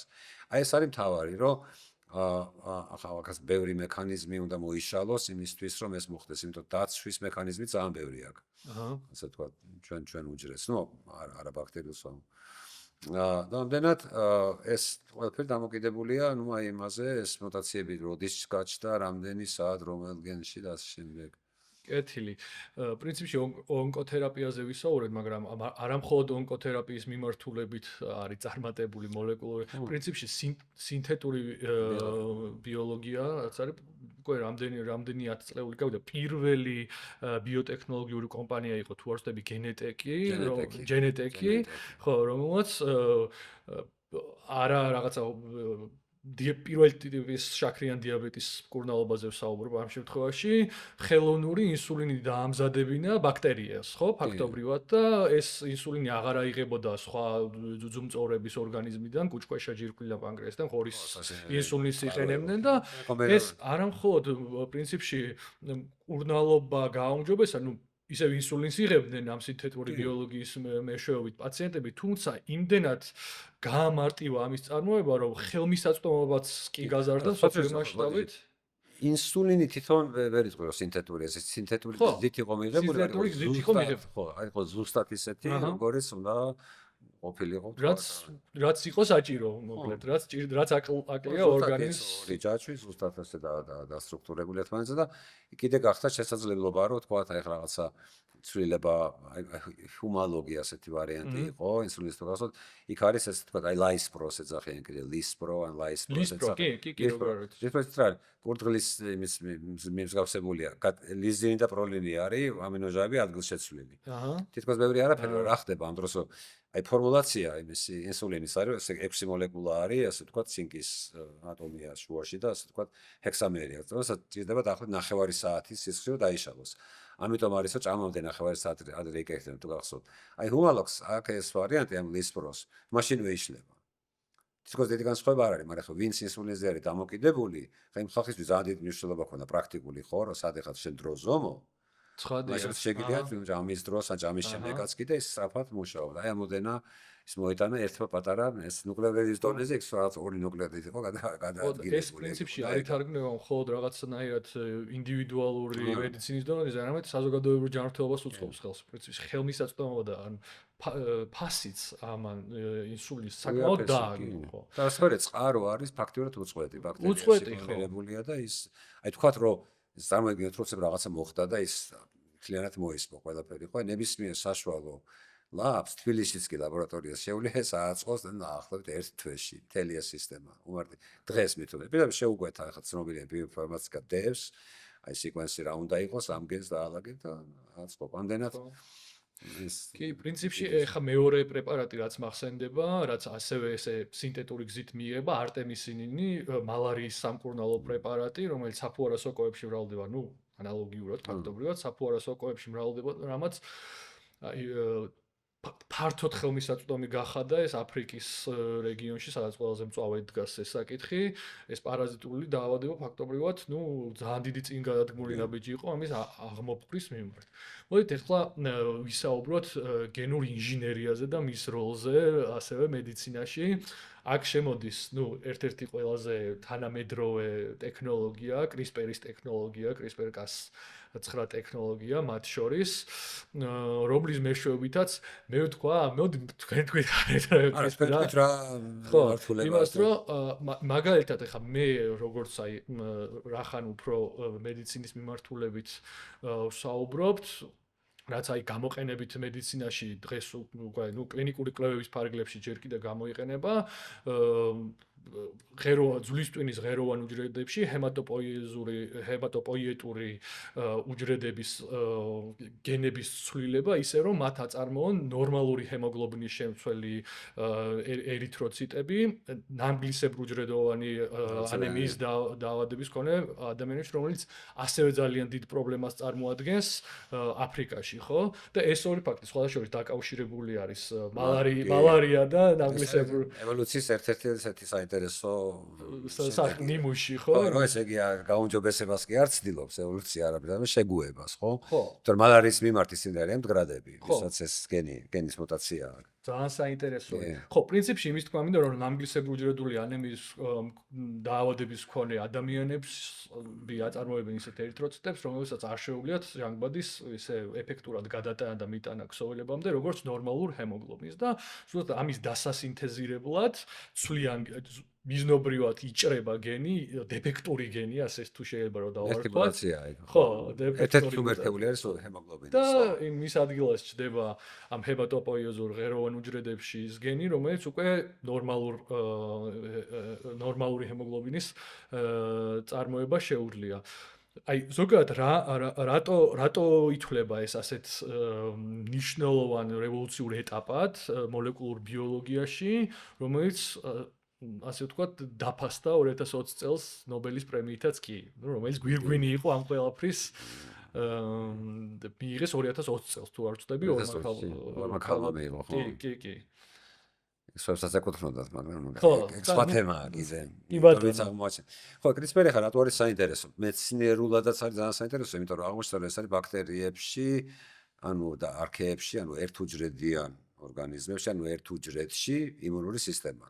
ძალიან ძლიერ დასაჯერებელი იყო და 2005 სხვათა შორის ფრანსისკო მოხიკას და ჯონ იანსენს სერიოზულმა ჟურნალებმა უთხრას უარი, არ დაუბეჭდეს ეს სტატიები, რომ ახლა იმუნური სისტემა ცოტა ბაქტერიაში ხო, რაღაცა გაირკვა, რომ არის ჩვენსაც კი ჯობია, იმდენად არ არის დამოკიდებული. ხა ჩვენ წინასწარ გვაქვს მთელი სპექტრი, ხო, ამიტომ რაღაც უცხორო შემოდის, იმას ვერცნობ. CRISPR შეუძლია ნებისმიერი პათოგენი, ბაქტერიისთვის რაც პათოგენია, ეს ფაგები, პლაზმიდები, ეპისომები, რაღაც ასეთი DNS მოლეკულები, ასე ვთქვათ, RNA-ის, იმათ წინააღმდეგ, ასე ვთქვათ, მათვე ინფორმაციას იყენებენ, მათვე საწინააღმდეგო ანტისხეულის დასამზადებლად. ანტისხეულის სხვა ფორმა აქვს.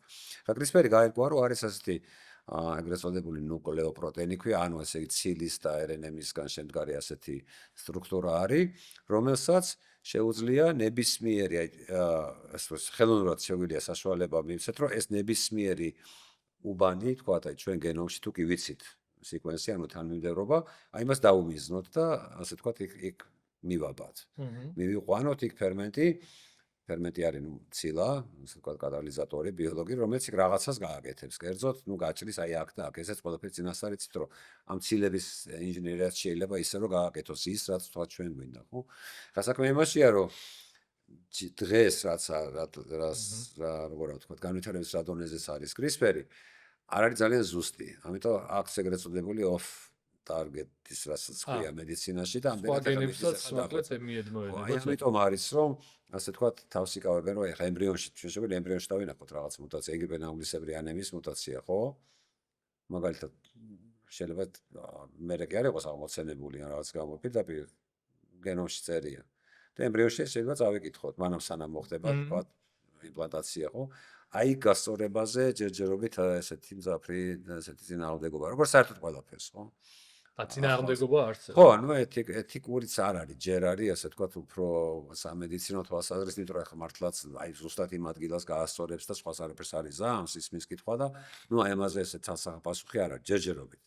როგორც ყველაფერი საერთოდ, ხო, ესე იგი მიდის ამის დახვეწა. დაახლოებით ძალიან უხეშად წარმოვიდგინოთ, თქვათ, მუშკეტი როგორ იყო, თქვა და ახლა ოპტიკური სამიზნე რამდენად ზუსტად, თქვათ, შეგიძლია ისროლა მიზანში, ხო? პრინციპში ამაზე მიდის. ხო, ონკოთერაპიაში აი გენური ინჟინერიას რო ახსენებთ, ეს CART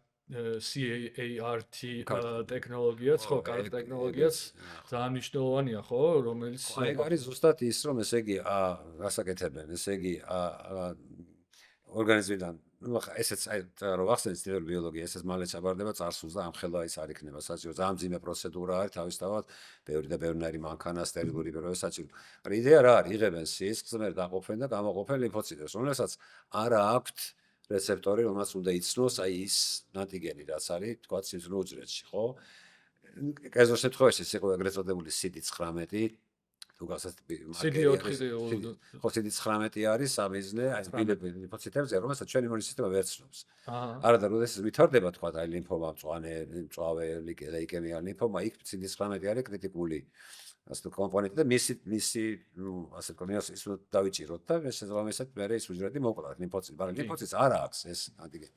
ამიტომ გამოაქვთ და ხელოვნურად, ასე თქვა, რეკომბინანტულად არის ეს ლენტივირუსული ასე ქიმერული ანტიგენური რეცეპტორი. ქიმერული შეგვაქვს აი რეტროვირუსების დახმარებით შედის, რომელიც ჯდება იმ ასე თქვა გენომში, ის გენი ჩაირთვება, ეს ქიმერული რეცეპტორი გამოვა ზედაპირზე და იმას უნდა დააბრუნებენ ორგანიზმში, მივა CD19-ს იცნობს და ეს ლიმფოციტი იმუნიტეტს მოყავს. კი, და პრინციპში ეს აღარ არის კლინიკური კვლევის ფარგლებში. ეს უკვე გამოიყენება ეს მწვავე ლიმფობლასტური ლეიკემიის შემთხვევაში გამოიყენება ბეუჯრედული დიდი ზომის ბეუჯრედული ლიმფომის შემთხვევაში და ნუ პრინციპში ეს პროცედურა თვითონ რომელიც 3-4 კვირა გრძელდება და იქ ეს მანქანა და სისხლის გამოყოფა და ცენტრიფუგა და ტრიალი და რაღაცები ნუ ეხლა ერთადერთი საშუალებაა ამისი რა თქმა უნდა და მოცინავე ხაზზე მაგრამ ცოტა ხანში ეგ მოგვეჩვენება როგორც აი ვიცი ორთქმავალი და ელმავალი შევადარ ანუ იგივე აი ეს ალფა-ფოდის აპლიკაციები დაგვიმზადებენ პატარა ესე ცილას რომელიც ეპიდემი მიიყვანს იმ ლიმფოციტს და ახლა საფერის აღარ დაჭირდება აი რაც ჩვენთვის ცოტა ის არის იმიტომ რომ ჩვენი საქმე სწორედ აი თქვა ეს რეკომბინანტული დნმ-ის შეყვანა არის თქვა აი ესე იგი ეს ლენტივირუსები არის იგივე რეტროვირუსული ვექტორები ასე თქვა იმას აწყობს და ის მერჩეულები ინფექცია ხდება და ინფიცირება და ეს ქიმერული ანტიგენი რეცეპტორი გამოდის და ეს ლიმფოციტი თავის ფუნქციას ასრულებს. CRISPR-თან დაკავშირებით ეთიკური დიახ ბრძანებდით. ახლა CRISPR-თან დაკავშირებით ახსენეთ ეს ეთიკური საკითხები.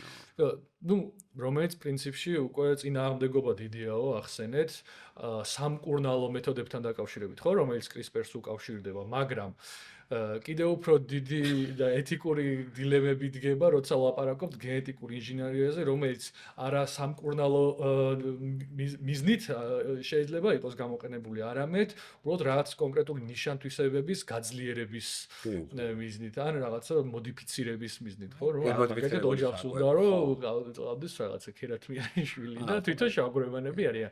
ნუ გენმოდიფიცირებული საკვები კიდე ცალკე აი ამ მომავალს როგორ ხედავთ? ამის პასუხი არის გალილეოს ტელესკოპი ახლა. ახსოვს ხო ყველას? გალილეოს ტელესკოპი ნუ ახლა არ შეიძლებოდა საშიყურება, რატო არ შეიძლებოდა? ანუ გითხენ. რა თქმა უნდა, ეს გარდაუვალია. მე პირადად არ ვიცი როგორ უნდა ებრძოლო ამას, გარდა იმისა, რომ ეს მონაცემები გროვდება და დრო გადის საზოგადოების როგორ ვთქვა, ცნობიერება თუ რაღაცა იცვლება, რეგულაციები იცვლება და ბოლო-ბოლო ეს რა თქმა უნდა გავაკეთე, რომ დადასტურდება, რომ შენ შეგიძლია ემბრიონში ჩაერიო, ისევე როგორც აი ხა თქვა Word-ში კრიფავ რაღაც ტექსტს და შეგეშალა სიტყვა, ხო? ან ასო.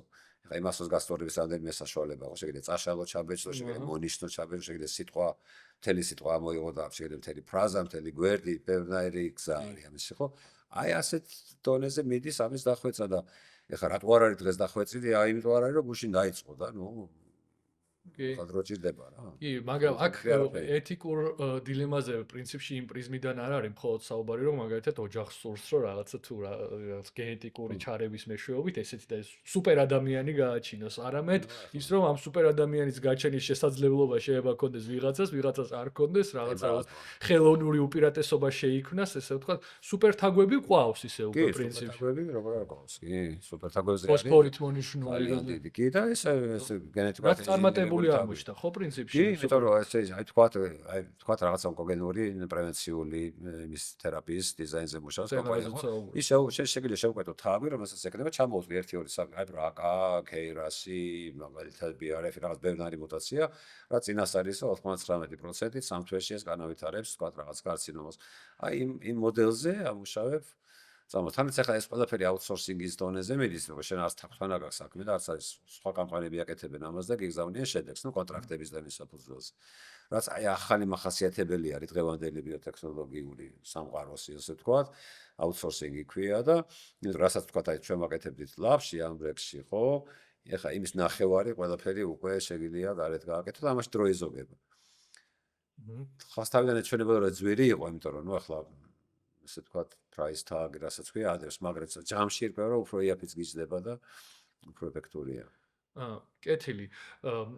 აგრიკულტურა ახსენეთ და აქაც ეს სინთეტური ბიოლოგიაც პრინციპში აქტიურად გამოიყენება, გენმოდიფიცირებული ხშირად ჩვენ ადამიანებში რატომღაც ასოცირდება რაღაცა ნეგატიურთან და ამ ვიდეოს ამ ეპიზოდის აღწერაში ჩავაგდებ მე ლინკ, ესე თქვი, ბლოგი მაქვს გაკეთებული, რომლის სახელიც არის ხელოვნური versus ბუნებრივი და ხსნი რატო არის ხელოვნური, ცუდი სიტყვა და სალანძღავი სიტყვა არ არის და ბუნებრივი უკვე იმ ფაზაში ვარ, სადაც ბუნებრივი შეიძლება უფრო სალანძღავი სიტყვა იყოს და ადამიანი მთელი თავისი წარმოშობიდან დღემდე მთელი თავისი ამ რაღაცა ისტორიის განმავლობაში ცდილობდა რომ დახსნოდა ბუნებას კარგი გაგებით და ასე ვთქვათ, ეხლა ჩვენ გარშემო ის რომ თავზე ჭერი გვაქვს ამ მიკროფონში საუბრობთ და სათვალე გვიკეთია უკეთ ხედავთ, ეს ყველაფერი არის ხელოვნური, ხო? ნებისმიერი მედიკამენტიც არის ხელოვნური. პრინციპში ეს ძალიან პირობითი დაყოფაა, იმიტომ რომ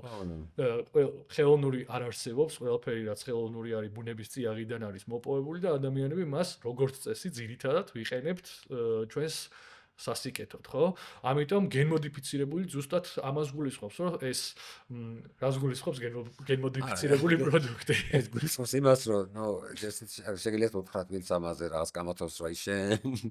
მე ყველანი ვარ გენმოდიფიცირებული, ვთქვათ რა გზით და როგორ მოდიფიცირებული ეს სხვა საქმეა. ხო. გენმოდიფიცირებული არის, რომ აი ტრანსგენულ სცენარებში ხა ეს ალბათ განვითარდა შედარებით, იმიტომ რეგულაციები იყო უფრო ნაკლები, ხო? ვთქვათ გვალვას უძლებს მეტად ვიდრე ვთქვათ არაგენმოდიფიცირებული ხორბალი იქნება ეს თუ სიმი და ან ჰერბიციდს უძლებს და სარეველის მოშორება შეგიძლია ისე რომ არ დააზიანო კონკრეტული აი სოიოს შემთხვევაში არის ძალიან კარგი, იმიტომ რომ ხა იქ არაფერი ბანდებად შეცვლილი არ არის. ის მთლიანად გენმოდიფიცირებული თითქმის უკვე, ხო, ამერიკაში როც იწარმოება როგორ. გენმოდიფიცირებულობა გამოიხატება იმაში, რომ აი იმპლანტაციებს სადაც თესავენ მოხნა არ ჭირდება. მოსავალს რო იღებენ, რაღაცას ტოვებენ იქა და იქ სწრაფად მიდის დეკომპოზიცია ეგრეთ წოდებული და ის ახლა რომ შეხედოთ ახლა რაღაც მეცნიერულ და ეს ტექნოლოგიურად შეიძლება საინტერესოს არ ჟღერდეს, რომ არ უნდა მოხნა, მაგრამ ახლა ფერმერებს კითხეთ, თქვათ რამდენი ზოგებად ხო დრო და ახლა ტრაქტორი და საწვავი და ეს კი. ამიტომ გენმოდიფიცირებული ახლა თევზების ისა რატო? იმიტომ რომ ახლა ფერმებში ზდიან თევზებს, მაგრამ როგორც კი ეს რაღაცას სიმკვრივე გადააჭარბებს, რაღაცას ზღვარს, იმ დროს შეიწყება დაავადებები, ხო? ვირუსული ბაქტერიები და ასე შემდეგ. აი ამის წინააღმდეგ საერთოდ. იმიტომ რომ ყველა პოპულაციას აქვს რაღაც თავისი ზომა, ხო? ახლა ვთქვათ ფუტკრის კაში ეწევა 20,000 ფუტკარი დაახლოებით. ახლა 4 რო დაუმატო ან 10 ფუტკარი, მეორე არაფერი, მაგრამ ახლა 5,000 რო დაუმატო, იქ უკვე სამოქალაქო ომი რასაც შეიძლება და პლუს დაავადებები და ინფექციები და ყველაფერი. ანუ ეს გაწონასწორებულია ამასთან და შენ თუ გინდა იმის ასე ვთქვათ პროდუქტიულობის გაზრდის ან ხარისხის გაზრდის ან რაღაც ნებისმიერი სხვა პარამეტრის გაუმჯობესებისთვის აი ამას აკეთებ. ისე რომ რაღაცა ზიანის რისკებს არ ზრდი. ხო, ახლა ფოტოს კაში კაი მაგალითი არ არის, იმიტომ რომ ხა იქ ფიზიკური ის არის თქვათ, ხო, ნუ ამაზე მეც ვერ ჩაუშვებ, იმიტომ რომ ადგილი არ არის, რომ ეს ბიჭა გააკეთო. როგორც ხო, აი ადამიანისთვის, რომელიც მოიხმარს ამას, არანაირი ზიანის რისკი არ იზრდება. ხო, ახლა ვთქვათ, აი სცენარების მიდის ტრანსგენიზაცია ესეთი, რომელიც ვთქვათ 20-ჯერ მეტ ჟანგბადს გამომუშავებს, ვიდრე არატრანსგენული ვარიანტი და ეხლა გლობალური დათბობის და მთელი ამ ასე ვთქვათ, სცენარები მარტო ჟანგბადს ხო არ გამოსცენ, ნახშირბადსაც ჭამენ, ხო? ნახშირბადი მათთვის უფრო მნიშვნელოვანია ვიდრე ჟანგბადი. სადაც ჟანგბადი საწამლავი სიცოცხლის. არა, ნახშირბადის გარეშე შაქარი არ იქნება, შაქრის გარეშე ენერგიის წყაროა და შემდეგ, ხო? საერთოდ თავიდან 3 მილიარდი წლის წინ დაახლოებით ნახშირბადი იყო ყველაზე კარგი რაც იყო ატმოსფეროში, ჟანგბადი საწამლავი იყო. ეხა პირიქით. ნუ რაოდენობას გააჩნია. ხო, პრინციპში ეხა იმაზეც დავფიქრდი, რომ ამ გენმოდიფიცირებული მცენარეების სხვა პროდუქტების ესე ვთქვათ შექმნით, ბუნებრივი გადარჩევის პროცესსაც აჩქარებ, ხო, ფაქტობრივად იმას, რომ თუ ბუნებრივი გადარჩევა შეიძლება არ დაუძახოთ ამას, ან ყოველთვის ფერმერებიც ან რაღაც მეცხოველებიც ცდილობდნენ, რომ აი შეჯვარების წესით ისეთი რაღაცა სახეობა მიეღოთ თუ ისეთი inbreeding, რასაც ქვია, მიეღოთ ისეთი ფორმა ორგანიზმის, რომელიც იქნებოდა გამძლე, რაღაცა გადარჩენი უხმოსავლიანი თუ მცენარეებზე გვაკლავარი, ეს შეგვიძლია უბრალოდ აი დროში მოვიგოთ ეხლა და პირდაპირ გენებში ჩარევის გზით უკვე მივიღოთ ისეთი პროდუქტი თუ რაღაც მცენარე იქნება, რომელსაც მაგალითად წლები ჭირდებოდა რომ შეგვეჯვარებინა ეს მცენარე, ხო ასე? თანაც კი, ასე და თანაც ეს ბოლო დრო ინტელექტუალური ხო, ხელოვნური ინტელექტში თქვა და იგი ეს ძალიან მაინტერესებს. გარს ის პირდაპირ გვეტყვით, რომ ეხლა ეს მაინც ექსპერტ, ნუ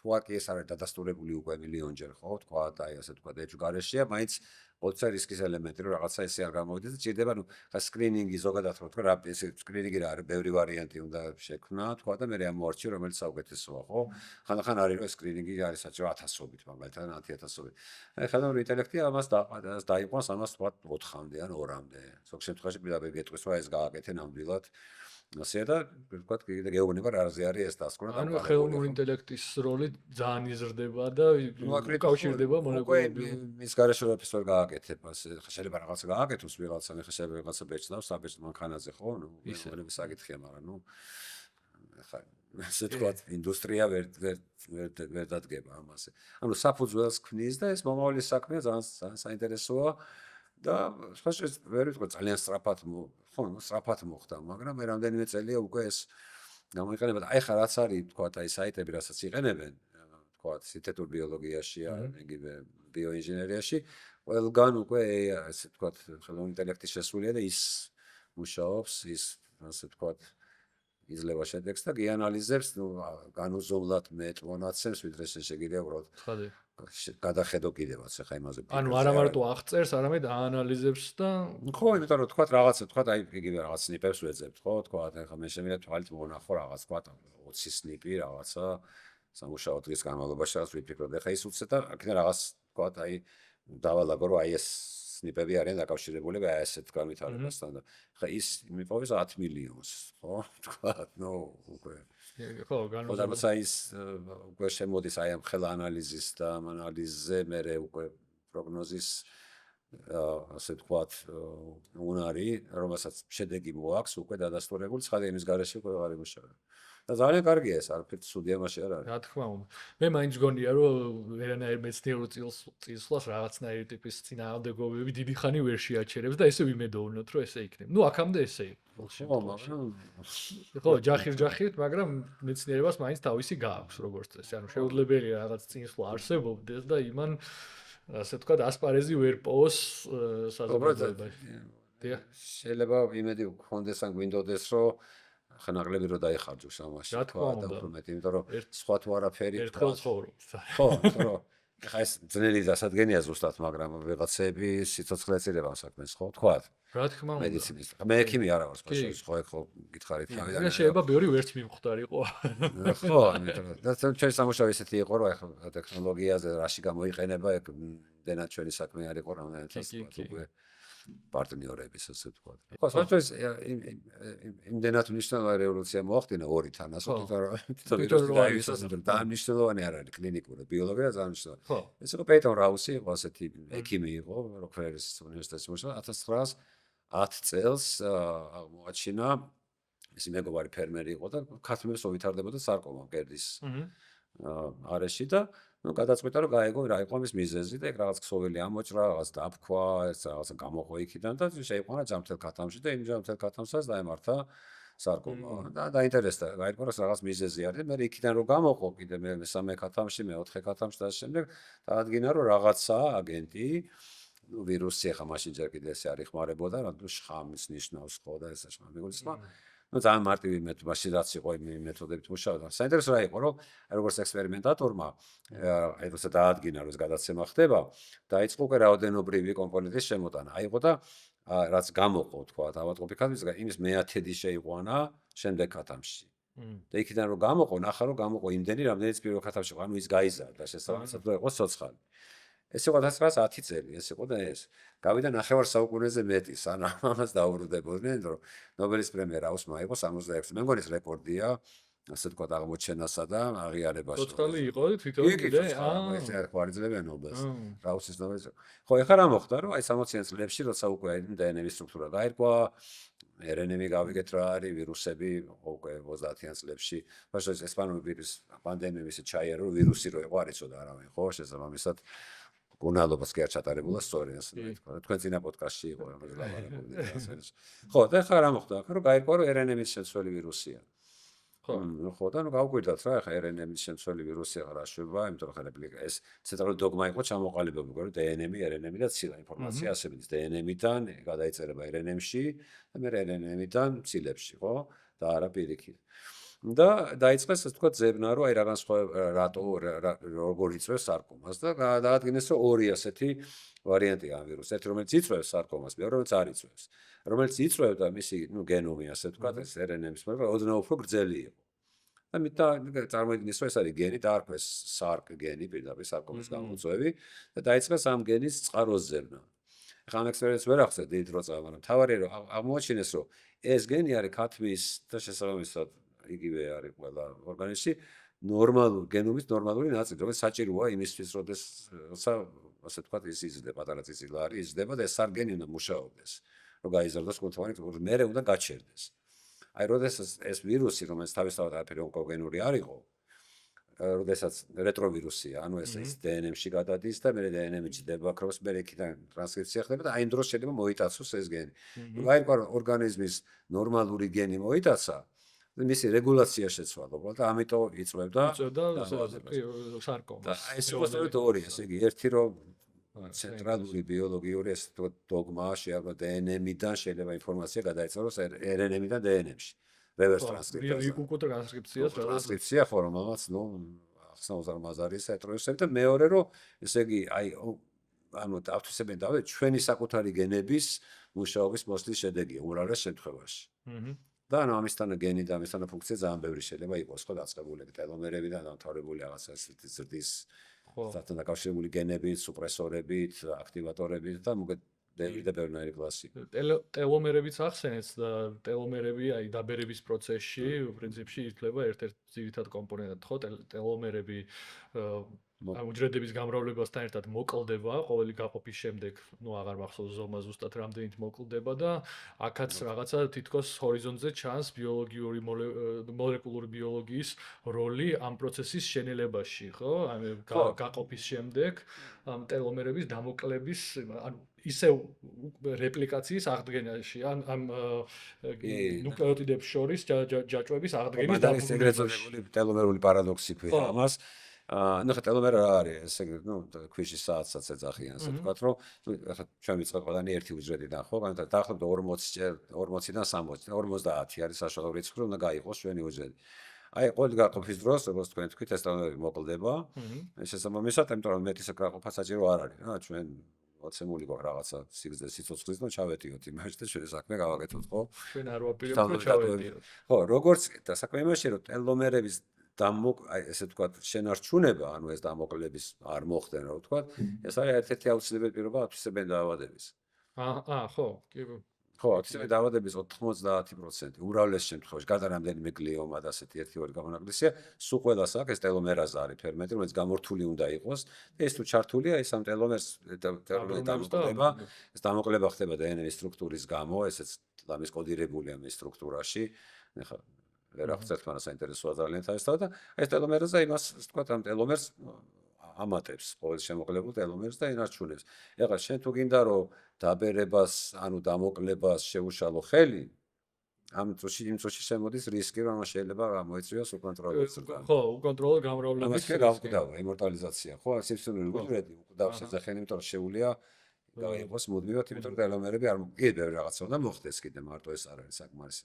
აი ამიტომ ტელომერების დაგრძელება ცოტა ხო, საშიში ის საქმეა, ხო. გადაცემის დასაწყისში მინდოდა და გამორჩა დამესვა კითხვა, თქვენ შეხება გქონდათ გარკვეული პერიოდის განმავლობაში საქართველოში არსებულ უნგარის სახელობის ლაბორატორიასთან, რომლის მიმართაც სამწუხაროდ რაღაცა ეჭვები და სკეპტიციზმი და კონსპირაციის თეორიები ჭარბობს ჩვენ მოსახლეობაში, რომელიც დასაზრდოებია, რა თქმა უნდა, მოტივირებული არის.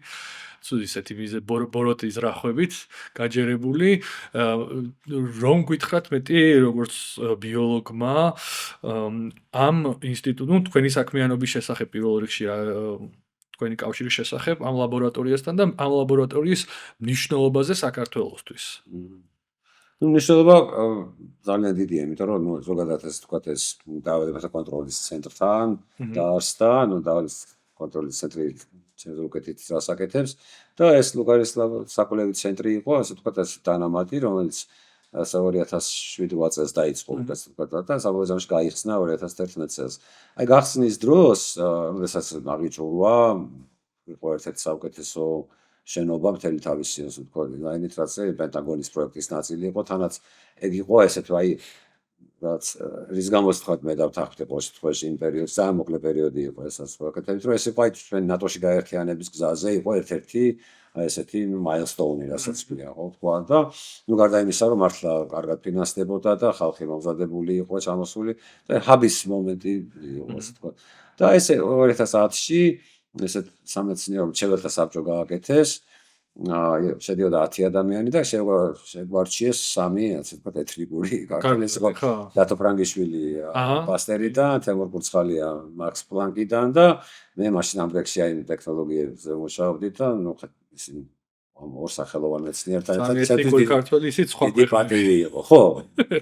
ნუ დათოსთან თან ოც კარგია ურთიერთობა და 2011-ში იყო 11 მარტს მახსოვს კარგად აი ცუნამი რო იყო იაპონიაში წელს დაიწყო. ნუ გაიხსნა ასე თქვა საზეიმოდ და მაშინ იყო რომ ესე თქვა გითხრეს რომ ყოველში მე რა ბრიფინგიც გავიარე შტატებში რომ ნუ თქვენ გექნება თუ აი გადაწყვეტილების მიღების პროცესში მონაწილეობის უფლება კი არა, ამას მოვალეობა ქნენდა თქვენიო და იმდენად მნიშვნელოვანი მომეჩვენა ყოველ შემთხვევაში მაშინ და იმდენად კარგი ხალხი მუშაობდა, შავიჭირის სადგური იყო ადრე, იქიდან გადაკეტა ეს. მართალი რაღაც საკადრო ცვლილებები ჩაატარეს ცოტა უხეშად, მაგრამ ჩვენ მაგასთან არ ქონია საქმე.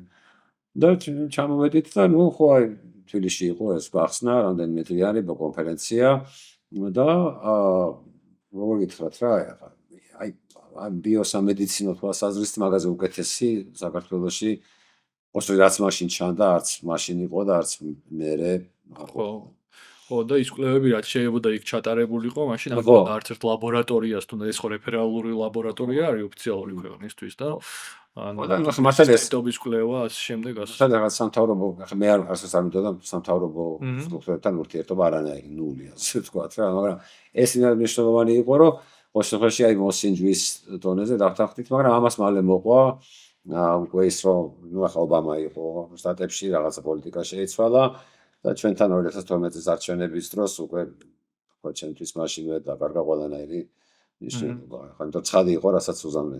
მიუხედავად მაგისა, ახლა ხალხი მიციქ მუშაობს, განსაკუთრებით ახალგაზრდა თაობა არიან ნუ ძალიან მაგრები, ისე რომ ვთქვა. ეს თავარი მონაპოვარია. კი, ძალიან მაგრა ბავშვებს ვეძახით ხოლმე ჩვენ ახალგაზრდები, რომელსაც გამოცდილებაც აქვს, ენთუზიაზმიც აქვს, კავშირებიც აქვს, დადიან ბევრგან, ნამუშევარია ყველა თითქმის ესეთ კარგ ცენტრში ან უნივერსიტეტში ან ლაბორატორიაში ურთიერთობები აქვს სხვადასხვა ახალ სტუდენტები ინტერშიპისთვის ასწავლიან, მუშაობენ, ეგარეთ ჩვენი საქართველოს თავრობის დაქვემდებარებაშია.